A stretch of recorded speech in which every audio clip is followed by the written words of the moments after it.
네, 인사드리겠습니다. 마라나타. 네.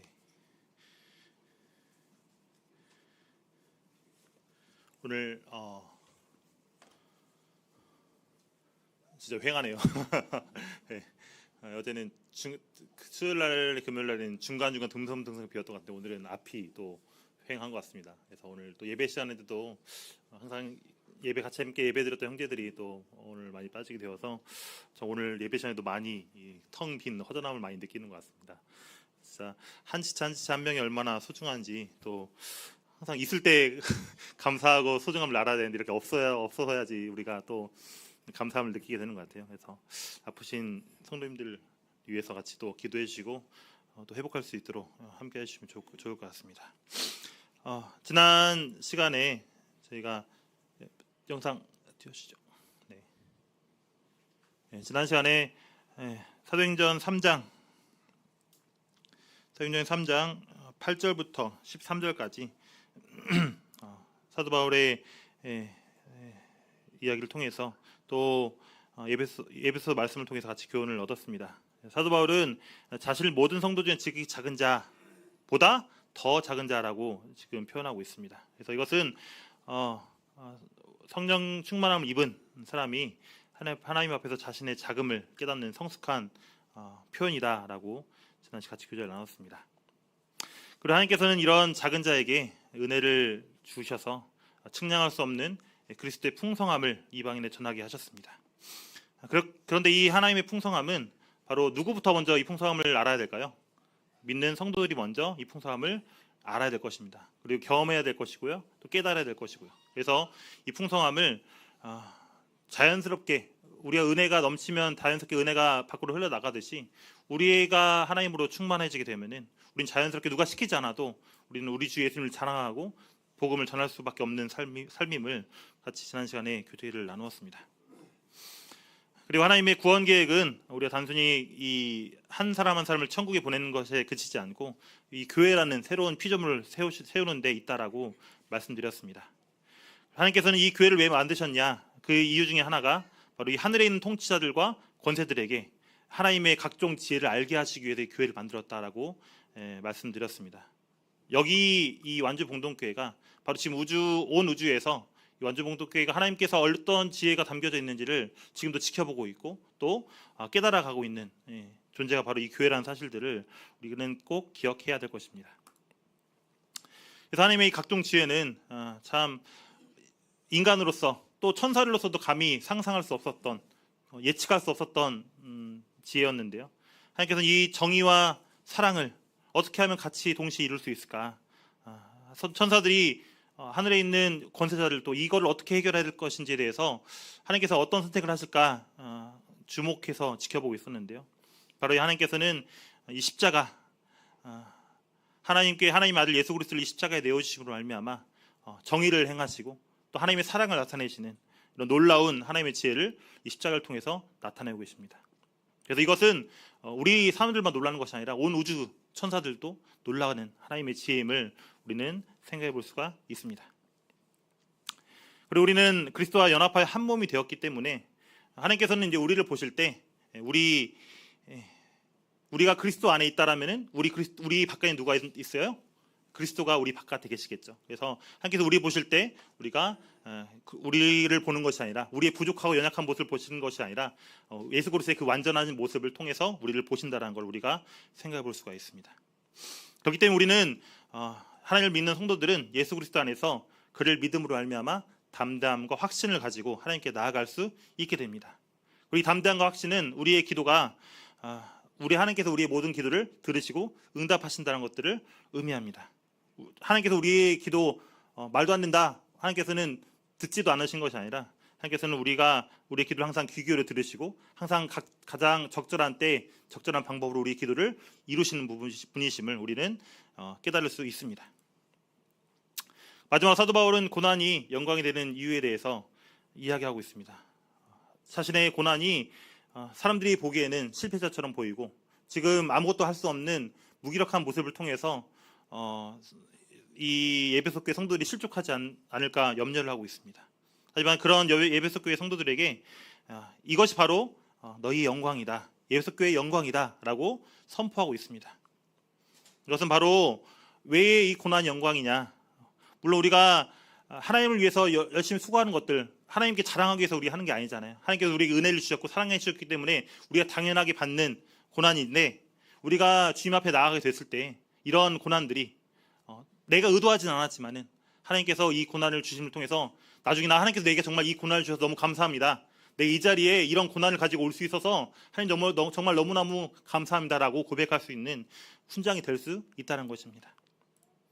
우리가 사도 바울의 고난을 통해서 에베소 교회가 유익을 얻고 탄생했던 것처럼 우리의 수고와 눈물이 우리 교회가 든든히 서가는 영광의 밑거름임을 우리가 기억하면서 우리가 고난이 하나님의 교회를 세우는데 영광이 될 수 있음을 우리가 꼭 기억해야 된다고 말씀드렸습니다.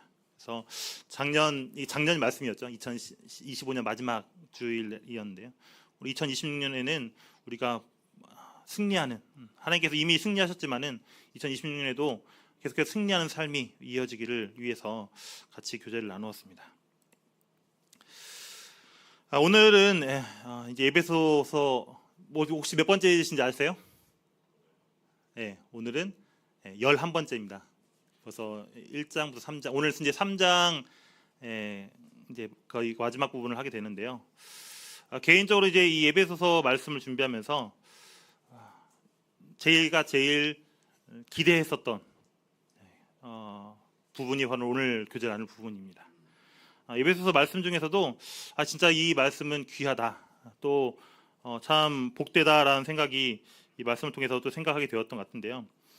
특히 오늘 교제를 하기에 앞서 또 한편으로 또 두려운 부분도 있습니다. 하나님의 귀한 말씀을 제가 망치지 않을까, 진짜 잘해야 본전이다라는 생각이 들게 되는데요. 이 시간을 통해서 하나님께서 저와 성도들에게 지혜를 주셔서 하나님의 귀하신 뜻이 무엇인지, 또 우리가 이 시대를 살아가면서 우리가 이 사도 바울의 지금 기도를 우리가 보게 되는데, 우리가 무엇을 위해 기도를 해야 될 것인지에 대해서 같이 우리가 깨닫는 시간이 되어지기를 소망합니다. 시작하기 앞서 오늘 말씀은 요한복음 이 에베소서 3장 14절부터 17절까지 말씀인데요. 아시겠지만은 제가 처음에 이 에베소서가 크게 몇 부분으로 나눠진다고 말씀드렸죠. 크게 두 가지 부분으로 나눠진다고 했습니다. 몇 장부터 몇 장까지가 첫 번째 부분은 1장부터 3장까지, 그리고 두 번째 부분은 4장부터 6장까지 딱 3장씩 나눠져 있습니다. 그래서 뭘 의도한 것인지 모르겠지만은 1장, 2장, 3장은 이 교회라는 것은 과연 무엇인가? 하나님께서 창세전부터 하나님의 계획 속에 있었고 비밀로 감춰져 있었지만은 예수 그리스도 통해서 드러난 영광스러운 교회, 이 교회의 정체성에 대해서 사도 바울 1장부터 3장까지를 이야기하고 있습니다. 그래서 우리는 이 1장부터 3장 말씀을 통해서 교회가 무엇인지, 우리가 지금 말하고 있는 이 교회라는 것은 어떤 곳인지, 하나님께서는 어떤 피조물을, 이 교회라는 피조물을 만드셨는지에 대해서 1장부터 3장을 통해서 우리는 알 수가 있습니다. 그리고 이제 이어지는 4장부터 6장까지는 뭘까요? 그렇다면 이 교회로 하나님께서 부르셨는데 이 교회는 교회답게 살아간다는 것은 과연 무엇일까? 하나님께서 우리가 교회로 부르시고 끝났으면 어떨까요? 우리가 천국으로 가면 되겠죠. 근데 하나님께서는 우리가 이 교회가 이 세상에서 남아있기를 하나님께서 바라시고 또 지금도 남겨놓고 계신다는 것입니다. 그럼 이 교회는 이 세상에서 어떻게 살아가야 될 것인가에 대해서 이 4장과 6장 부분에 대해서 쭉 다루고 있습니다. 잘 아시겠지만은 남편과 아내, 부모와 자녀, 여러 관계들 속에서 이 교회는 어떤 모습을 나타내는지에 대해서 구체적으로 알려주고 있습니다. 그래서 오늘 이 부분은 1장부터 3장, 그리고 4장부터 6장까지를 넘어가는 그 중간 부분입니다. 우리가 이 4장을 시작하기에 앞서 1장과 3장을 마무리함에 앞서서 사도 바울은 과연 어떤 기도를 하고 있는지, 이 사도 바울의 교회를 말하면서 교회의 정체성을 말하면서 무엇으로 마무리하려고 하는지, 또 4장 이 교회로서 살아가기 위해서는 무엇이 필요한 것들이 있는데 그것들을 실천하기 위해서 사도 바울은 어떤 것을 위해서 기도하고 있는지, 상당히 이 중간 다리 역할들을 한 오늘 부분들을 같이 교제를 나누기를 원합니다. 오늘 제목은요, 같이 한번 읽어보겠습니다. 시작. 속사람이 강한 교회. 네, 오늘 주제는 속사람이 강한 교회라는 주제입니다. 에베소 3장 14절부터 17절까지 말씀인데요. 같이 말씀 한번 읽어보시고 같이 교제를 나누도록 하겠습니다. 에베소서 3장 14절부터 17절까지 같이 한번 읽도록 하겠습니다. 자, 한 목소리 읽겠습니다. 14절부터 17절까지입니다. 시작.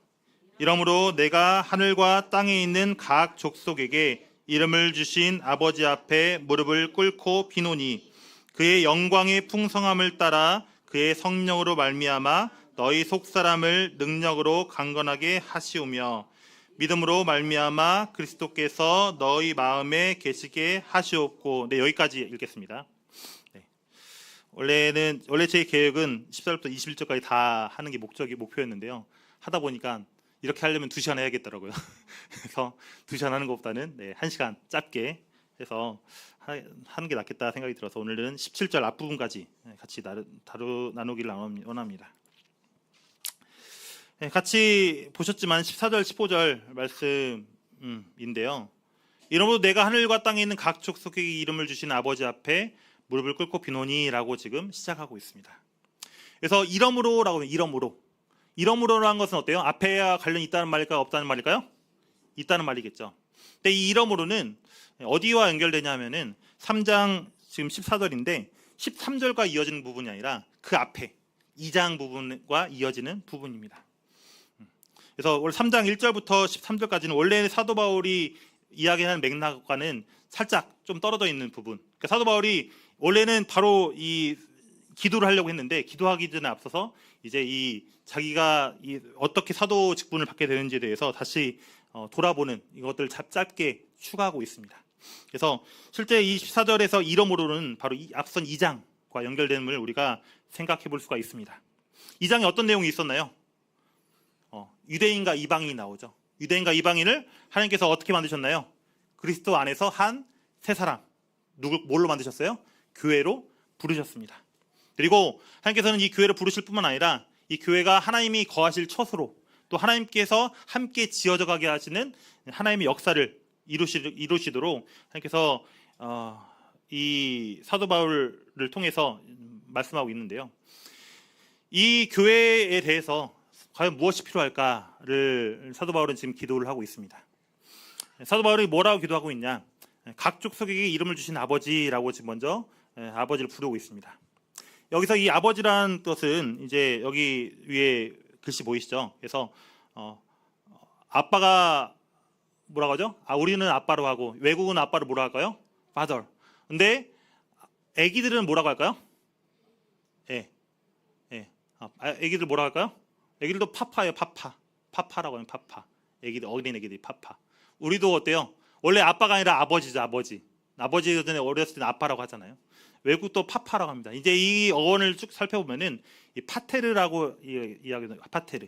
그래서 원래 이 헤알라 언어로 이 파테르가 이제 아버지를 의미합니다. 그리고 여기서 말한 이 족속은 파트리아라고 지금 이야기하고 있습니다. 그래서 사도 바울이 지금 여기서 각 족속에게 이름을 주신 아버지라고 하는 거 보면 어때요? 파테르, 파트리아 계속 같은 비슷한 말들이 나오죠. 그래서 사도 바울은 지금 우리가 어디서 비롯되었을까요? 바로 하나님께서 우리를 창조하셨잖아요. 그래서 이 하늘과 땅에 있는 모든 존재들은 다 누구로부터 비롯됐어요? 하나님께서 만드신 피조물들입니다. 그래서 하나님께서는 모든 것들을 창조하신 이 하나님이시라는 것들을 이 파테르 또 파트리아라고 통해서 말씀하고 있습니다. 그렇다면 과연 사도 바울은 무엇을 구하고 있을까? 오늘 이제 사도 바울의 기도를 성도님들이 우리가 항상 말씀 들으면 까먹잖아요. 까먹지 않게 잘 기억할 수 있는 방법이 뭐가 있을까 고민을 해봤습니다. 그래서 오늘은 오늘 것과 다음 주 말씀을 해서 이제 짧게 한 글자씩 따봤는데요. 세 글자로 하면은 따라해 보겠습니다. 강주사. 강주사. 네, 강주사. 오늘 기억하실 것들은 이 강주사만 기억하시면 됩니다. 강주사가 뭘까요? 오늘 쉽게 생각하면은 요즘 독감으로 고생하시는 분들 많으시죠. 그래서 우리가 몸이 아프면 뭐 맞아야 돼요? 주사 한 대 맞아야 되잖아요. 근데 센 주사 맞아야 약한 주사 맞아야 돼요? 좀 센 주사 맞아야 빨리 낫겠죠, 그렇죠? 그래서 강한 주사, 오늘 그래서 강주사, 오늘 이 강주사 이 세 가지를 가지고 사도 바울의 기도를 같이 기억해보는 시간을 가졌으면 좋겠습니다. 그래서 뭐 기억하라고요? 강주사, 강주사. 첫 번째 뭘까요? 강입니다. 강. 강 뭘까요? 같이 한번 16절 읽어보겠습니다. 시작. 그의 영광의 풍성함을 따라 그의 성령으로 말미암아 너희 속사람을 능력으로 강건하게 하시오며. 자, 뭐하게 해달라고요? 강건하게 해달라. 첫 번째 기도는 뭘까요? 바로 강건하게 해달라는 겁니다. 강건하게. 성도님들께서는 세월이 지날수록 강해지나요? 약해지시나요? 강해지시는 것 같으세요? 약해지는 것 같으세요?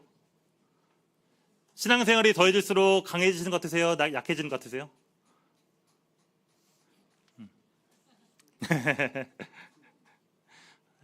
뭐냐에 따라 다르긴 하겠죠. 사도 바울도 고백합니다. 고린도서 4장 16절에 뭐라고 말씀하나요? 우리의 겉사람은 낡아진다라고 얘기했습니다. 우리의 겉사람은 어때요? 점점점 강해지는 것이 어떻게 해요? 낡아져요. 점점점 고장나요. 그렇게 쌩쌩하고 어렸을 때 무엇이든 다 먹어도 다 소화가 됐었던 그 소화력이 이제는 소화가 안 돼요. 먹으면 부대껴요. 먹으면 흡수가 안 돼요. 먹으면 또 당뇨에 걸려요. 그래서 이제 우리가 나이가 들면 이렇게 여기저기 몸이 고장나고 낡아지는 것은 자연스러운 이치입니다. 하지만 이 바울의 고백은 거기서 끝날까요? 끝나지 않을까요? 끝나지 않죠. 우리의 겉사람은 낡아지나? 뒤에 뭐라고 이어지나요? 우리의 속사람은 날로 새로워지도다 라고 말씀하고 있습니다. 고린도서 4장 16절 말씀인데요. 우리의 겉사람은 낡아집니다. 하지만 우리의 속사람은 어떻게 된다고요? 날마다 날로 새로워진다라고 사도 바울은 고백하고 있습니다. 아멘이신가요? 아멘이신가요? 동의하시나요? 성도님들 속사람 새로워지고 계세요? 매일매일? 날로? 점점 지나갈수록 성도님의 속사람 새로워지고 계시나요?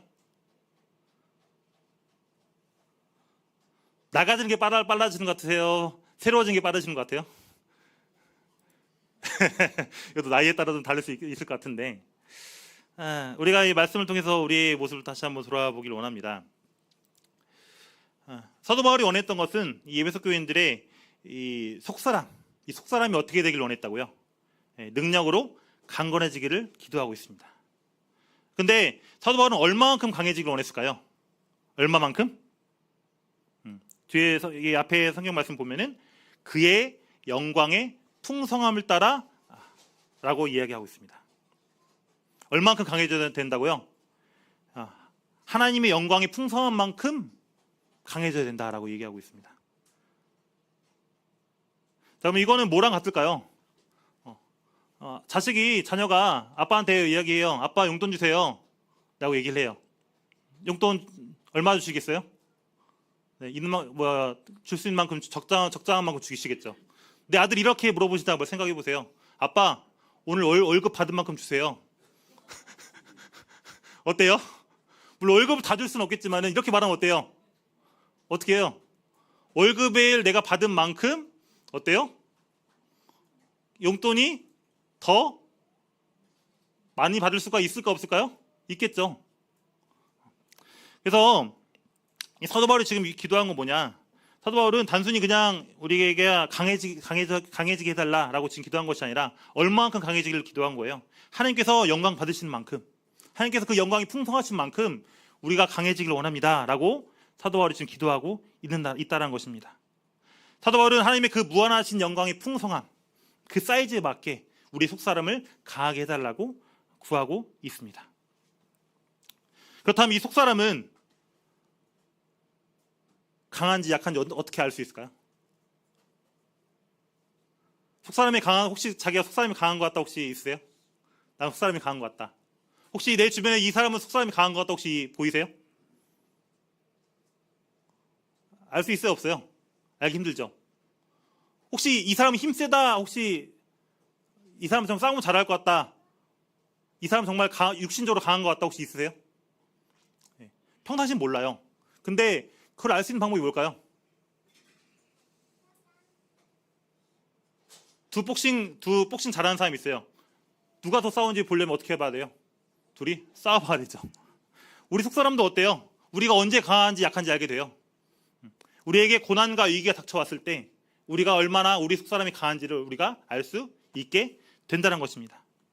내가 믿음이 참 좋은 줄 알았는데 우리에게 고난과 위기가 닥치면 어떻게 돼요? 정신 못 차리고 무너지는 우리의 경우가 있습니다. 하지만 속사람이 강한 사람은 어떨까요? 그런 어려움과 고난이 있지만은 그 어려움과 고난에도 불구하고 물론 예수님처럼 잠깐 슬퍼할 수는 있죠.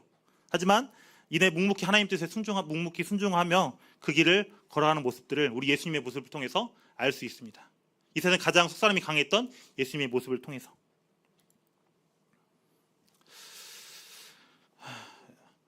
필립 브룩스라는 사람이 이런 말을 했습니다. 같이 한번 읽어보도록 하겠습니다. 시작. 쉬운 인생을 구하지 말라. 더 강해지기를 기도하라. 능력에 맞는 일을 구하지 말라. 같은 일에 맞는 능력을 구하라. 그러면 당신이 하는 일에는 기적이 없을지도 모르지만 당신 자신이 기적이 될 것이다. 제가 20대를 보내면서 벌써 20대도 벌써 15년 전이네요. 네, 20대에 보면서 제가 항상 이 글귀를 처음 발견하게 되고 제 항상 휴대폰 배경화면이나 이런 것들을 놓으면서 항상 잊지 않으려고 항상 마음에 새겨자 노력했던 글귀입니다. 자, 우리의 본성은 어때요? 쉽게 살고 싶어요? 어렵게 살고 싶어요? 힘들게 살고 싶어요? 편하게 살고 싶으세요? 네. 쉽게 살고 편하게 살고 싶은 게 인간의 본성입니다. 우리는 항상 편하게 하려고 하고 쉽게 하려고 하는 게 우리의 습성이에요. 근데 하나님께서 우리를 향하신 뜻은 이 바울의 기도에서 살펴볼 수 있듯이 하나님께서 우리에게 원하시는 건 뭐예요? 더 강해지기를 하나님께서는 바라고 원하신다는 것입니다. 그래서 우리는 우리 습성대로, 우리 본성대로 쉽게 살고 편하게 살기 위해서 우리가 기도하는 것이 아니라 무엇을 위해서 기도해야 된다고요? 우리가 더 강해지기를 위해서 기도해야 된다는 것입니다. 누구의 기도처럼요? 사도 바울의 기도처럼요. 저에게 쉬운 일 달라고 기도하는 것이 아니라 이 일에 맞는 능력을 저에게 달라고 우리가 기도해야 된다는 것입니다. 근데 우리는 어때요? 내가 할 수 있는 만큼 하려고 하죠. 내가 감당할 수 있을 만큼은 내가 하려고 합니다. 우리의 능력 이상의 일을 우리는 하려고 하지 않아요. 왜요? 난 그거 해봤자 내가 못할 것 같으니까. 내가 이거 포기할 것 같으니까. 근데 우리는 기억해야 됩니다. 하나님께서 왜 우리에게 하나님의 일을 맡기셨을까요? 하나님께서 우리를 왜 하나님의 자녀로 하나님의 일꾼으로 우리를 부르셨을까요? 우리가 능력이 뛰어나서 우리를 부르셨을까요? 우리가 잘나서 부르셨어요? 보시면 아시겠지만 세상 사람들 어때요? 우리보다 잘나고 뛰어난 사람들 많아요, 적어요? 많아요. 우리가 더 똑똑하고 우리가 더 지혜롭고 우리가 더 돈 많고 우리가 더 훌륭한 사람들 많이 있습니다. 우리가 더 선한 일도 많이 하고. 그런데 왜 하나님께서 왜 우리를 부르셨어요? 왜?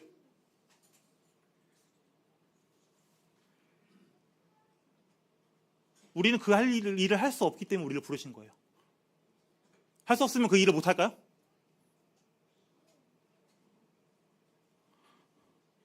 우리는 우리가 할 수 없는 일을 만나게 되면 우리가 어떻게 하게 될까요? 우리는 하나님께 기도하고 하나님께 의지하게 됩니다. 그리고 누구의 힘으로 일하게 돼요? 우리의 힘으로 일하는 것이 아니라 누구의 능력으로 일하게 돼요? 하나님의 능력으로 우리는 일을 할 수 있습니다. 우리가 하나님께서 일을 주셨을 때 생각해야 될 것들은 하나님께서 우리 날 잘해서 부르는 게 아니에요.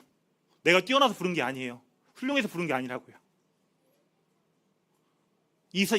얘를 써야지 내 능력이 더 잘 드러나니까 하나님께서 우리를 부르신 것이라는 것입니다.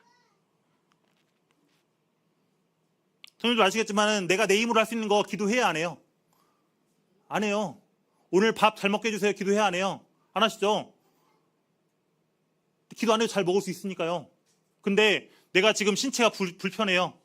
또 내가 지금 오늘 지금 독감 환자들도 계시는데 먹으면 막 토하고 이럴 것 같아요. 그러면 저절로 먹은 거에 대해 기도가 될까 안 될까요? 기도가 돼요. 내 힘으로 할 수 있는 것들에 대해서 우리는 기도하지 않습니다.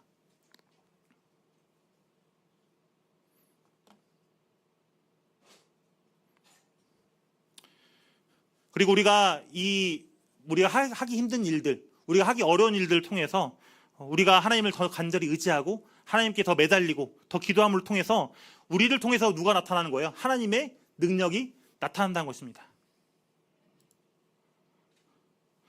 그렇게 우리가 하나님의 능력 일을 하게 되면은 우리가 어느덧 그 불가능해 보이는 일들을 하나님을 의지해서 또 능숙하게 처리하는 모습들을 우리가 발견할 수 있게 됩니다. 저희 20살 때 생각해 보면요, 저 진짜 아무것도 할 수 있는 게 없었던 것 같았어요.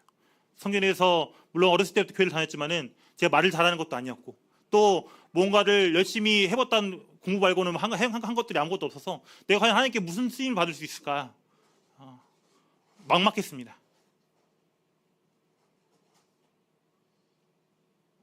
그런데 잘 못하더라도 또 서툴더라도 또 하기 어렵다 하더라도 하나님께서 맡기신 일들에 대해서 순종하고 우리가 내 힘으로 하는 것이 아니라 하나님의 능력으로 우리가 일하게 될 때에 우리는 우리가 할 수 없었던 일들, 그 일들을 어느새 내가 하나님의 능력으로 해나가는 모습들을 우리는 경험할 수 있게 된다는 것입니다.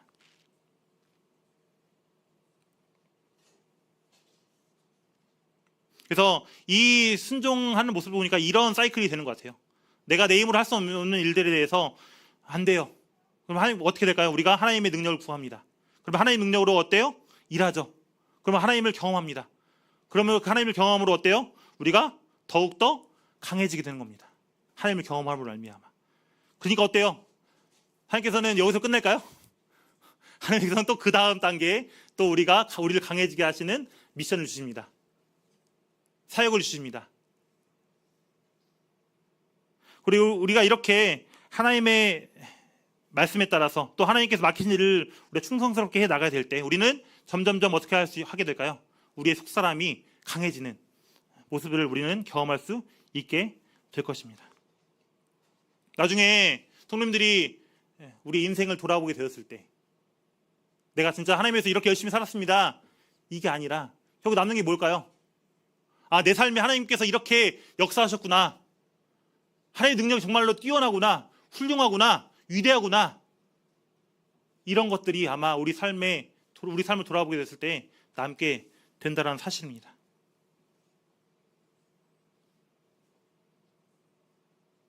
우리 하나님 말씀에 맡기신 일에 순종할 때 이렇게 두 가지 유익이 있다는 것들을 꼭 기억해야 됩니다. 우리가 하루하루 하나님을 간절히 의지함을 통해서 우리는 하나님의 능력을 경험하게 됩니다. 그리고 어느 순간 우리는 하나님의 능력을 말미암아 우리의 속사람이 더욱더 강해지는 이런 유익을 얻을 수 있다는 것입니다. 오늘 꼭 기억하셔서 우리가 할 수 있는 일들만 하시는 것이 아니라 우리가 할 수 없는 일을 할지라도 누굴 의지해서요? 하나님을 의지해서. 하나님께서 원하시는 건 바로 그거예요. 내가 일을 잘하는 게 중요한 것이 아니라 얼마만큼 하나님을 의지해서 일했느냐, 하나님을 얼마나 간절하게 매달리면서 내가 일했느냐, 하나님께서 이걸 보신다는 것입니다. 일의 결과뿐만 아니라 일의 과정도 하나님을 기쁘시게 하는 우리 완주봉독의 성도님들이 되셨으면 좋겠습니다. 그리고 17절입니다. 17절. 믿음으로 말미암아 그리스도께서 너희 마음에 계시게 하셨고. 자, 첫 번째 아까 뭐라고 했죠? 세 글자 중에서 강했죠, 강. 두 번째 건 뭘까요? 주죠, 주. 주는 뭘까요? 네. 믿음으로 말미암아 그리스도께서 너희 마음에 계셨고. 주님이 어디에 계셔야 된다고요? 내 마음에 계셔야 된다라고 사도 바울은 지금 기도하고 있습니다. 구약시대나 이방 종교들은 어때요? 신을 만나러 어디로 가나요? 신전에 가죠. 왜 신전에 왜 가나요? 그곳에 신이 있다고 믿었으니까요. 구약시대도 마찬가지였죠. 하나님을 만나려면 어디로 가야 됐어요? 성소, 그 성막으로 가야 됐습니다. 거기 하나님이 머물고 계셨다라고 믿었기 때문입니다. 하지만 성경은 이제 우리가 신약을 통해서 하나님께서는 놀랍게 말씀하십니다. 하나님께서 이제 어디에 계신다고요? 우리 마음에 계신다고요. 이제 우리가 신을 찾아서 신전에 갈 필요 있어요, 없어요? 갈 필요 없습니다. 우리 더 이상 하나님을 만나기 위해서 우리는 그 성전을 찾아갈 필요가 없습니다. 하나님께서 어디 계세요? 내 마음에 계신다는 것입니다. 근데 여기서 이 계시게 하시옵고라고 이제 말하고 있는데, 이 계시게 하시옵고는 이 산다, 거주한다라는 뜻이 있는데요. 근데 이 거주한다라는 뜻이 이 두 가지가 있다고 합니다. 헬라어로 파로이케오라는 말이 있고 카토이케오라는 말이 있습니다. 네. 성도님들 이제 석고현님께서 오늘 내일 새벽에 이제 터키 튀르키에 가시는데요. 가시면 이제 어디서 주무셔야 돼요? 네, 이제 호텔에서 주무셔야 됩니다. 호텔은 어떤 곳이에요? 호텔에서 머물죠. 거기서도 잠을 잡니다. 근데 거기는 어떤 곳이에요? 잠깐 머무는 곳입니다. 그래서 나그네처럼 잠시 머무는 곳. 석고현님이 사는 건 뭐예요? 이제 2주 동안 이 파로이케오를 하시는 겁니다. 터키, 그리스, 로마에서 이제 파로이케오 잠깐 머물다가 계속 새로운 목적지로 계속해서 이동하실 겁니다. 또 다른 하나는 이 카토이케오인데요. 이것은 그 집의 주인이 되어서 영원히 정착하여 사는 것을 의미합니다. 사도 바울은 여기서 뭘 의미하고 있을까요? 예수님이 마음에 계셔야 된다라고 기도하는 것이 파로이케오일까요? 카토이케오일까요? 네. 바로 카토이케오입니다. 예수님이 잠시 내 마음에 들렸다. 예수님 잠깐 내 마음에 쉬었다 가세요. 힘드시니까 잠시 내 마음에 쉬었다 가세요. 그리고 꼭 오늘 가셔야 돼요. 잠자기 전에. 이렇게 사도 바울이 지금 이야기하는 것이 아니라 예수님께서는 우리 마음의 주인으로서 영원히 우리 마음에 거주하시기를 원하신다는 것입니다. 성도인의 마음을 한번 살펴보셨으면 좋겠습니다. 예수님 과연 손님처럼 잠깐 머물다가 떠나시고 계시는지, 아니면은 정말 내 마음에 계속 계셔서 내 마음의 주인처럼 살아가고 계시는지 성도인의 마음을 한번 살펴보셨으면 좋겠습니다. 이걸 어떻게 할 수 있냐? 손님이 오시면 어때요? 손님이 오시면은 지저분한 건 보여드려요, 안 보여드려요? 안 보여드리죠. 지저분한 건 절대 들어가면 돼요, 안 돼요? 안 돼요. 저희도 항상 손님이 오면 항상 방을 걸어 잠굽니다. 왜요? 그 방은 들어가면은 저의 누추한 부분이 나오기 때문에. 근데 주인은 어때요? 주인은 그 모습도 다 볼 수가 있어 없어요? 있다는 겁니다. 그래서 이 말씀을 생각하면서 로마트머라는 이 작가가 있는데요. 이 작가가 내 마음 그리스도의 집이라는 책을 썼습니다. 혹시 아시는 분이 계시나요? 내 마음 그리스도의 집? 네, 상당히 오래된 책입니다. 고전 책인데요. 여기 이 주인공이 예수님을 마음에 영접합니다. 예수님 정말 좋은 분이시네요. 저희 집에 와서 머무세요. 라고 이제 이 주인공이 예수님을 초대합니다. 그리고 예수님을 처음에 어디로 모실까요? 네, 넓은 거실에 모셔요. 예수님, 여기서 편히 쉬세요. 그래서 이제 예수님이 함께 이제 집을 구경하는데, 처음에 이제 어디로 갈까요? 처음에 서재를 가면 서재. 공부방, 서재를 갑니다. 여기 가보니까 뭐가 가득해요? 이 부끄러운 책들과 생각들이 여기 가득합니다. 여기 좀 정리 좀 해야 되겠다. 예수님 말씀하세요. 열심히 정리를 해요. 근데 이 주방에 갑니다. 주방에는 뭐가 있을까요? 주방에 음식들 또 재료들이 있겠죠. 여기 보니까 하나님께서 기뻐하시지 않는 이 세상의 여러 가지 메뉴들이 이 주방에 가득 차 있는 겁니다. 또 이번에는 예수님께서 한 방을 가리키면서 이 방은 왜 문이 잠겼니? 어디서 이상한 냄새가 나는 것 같구나. 여기에 뭐가 있는 거예요? 바로 남들에게 숨기고 싶은 이런 이 은밀한 죄, 이 죄가 악취를 풍기고 있었습니다. 그래서 이 주인공은 결국 내가 주인이 되어서 예수님을 절대하려고 하는데 예수님 만족스러워요, 불만족스러워요? 예수님이 계속해서 이 방에 대해서, 우리 집에 대해서 만족을 못 하시는 거예요. 내가 열심히 치우고 노력을 했는데도 불구하고 안 돼요. 예수님께서 너무 힘들어하세요. 예수님께서 편하게 머무셔야 되는데 편하게 머물지 못하세요. 주인공이 깨닫습니다. 뭘 깨달아요? 내가 집주인 상태에서는 예수님을 우리 집에 손님으로 모시는 게 평안이 없구나. 그래서 이 주인공 결단을 합니다. 어떤 결단을 할까요? 내 마음의 주인의 이 집문서를 가지고 예수님께 가요. 그래서 주님, 이 집도 주님이 이 집의 주인입니다. 그리고 저는 이 집의 관리인입니다. 라고 이야기합니다. 그러니까 이제 예수님께서 뭐 하시는 거예요? 이 집의 주인으로서 청소를 하시고 깨끗하게 만들어 주십니다.